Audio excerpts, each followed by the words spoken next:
What's going on, everybody? My name is Patrick from Azreia down in Tucson, and we are here today to talk about house hacking.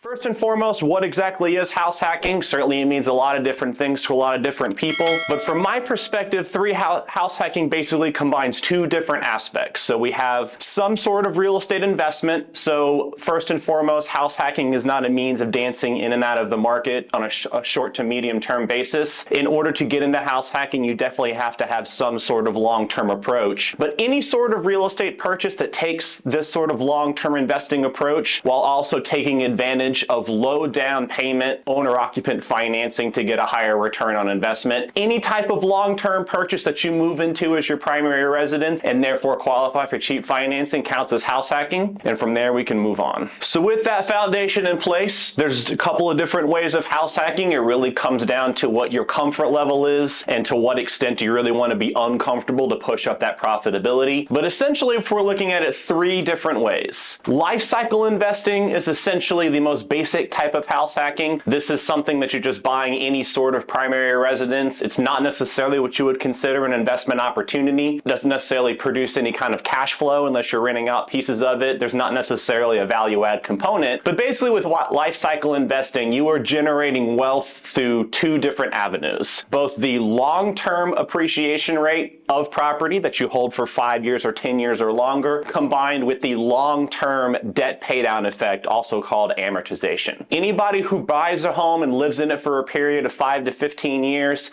and then sells that home, uses the down payment to transfer into a new property, lives in that property for 5 to 10 years, so long as you are continually reinvesting your equity back into real estate, paying off your house before you retire, that is what we call life cycle investing, and it's the most basic way of getting started into house hacking. To go a little bit further than that, the second step from there is known as the live-in flip, and this has been made popular by one of the Bigger Pockets podcast host, Mindy Jensen, out of the Longmont, Colorado area. So rather than finding just any home to move into as your primary residence, the live-in flip says that you are buying something that's a fixer-upper. So like I said, you had the option to do this with life cycle investing, but for the live-in flip, this is a very purposeful investment that you're able to add value to over time. And it works, number one, because it's your primary residence, you're able to get into the property for very little money. You're able to renovate the property as affordably as possible because you're able to DIY your own labor and source your own materials. In the property for a period of 2 out of the next 5 years,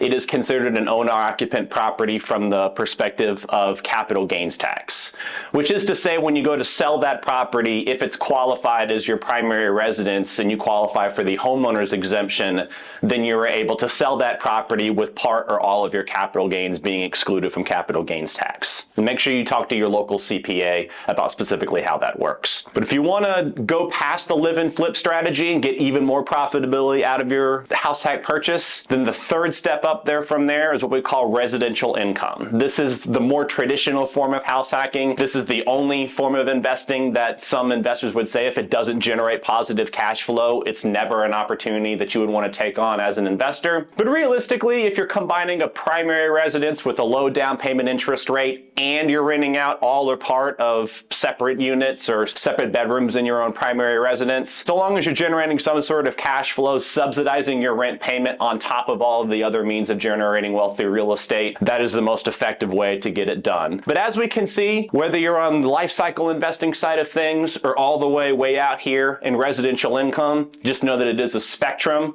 with comfortability on one side and profitability on the other.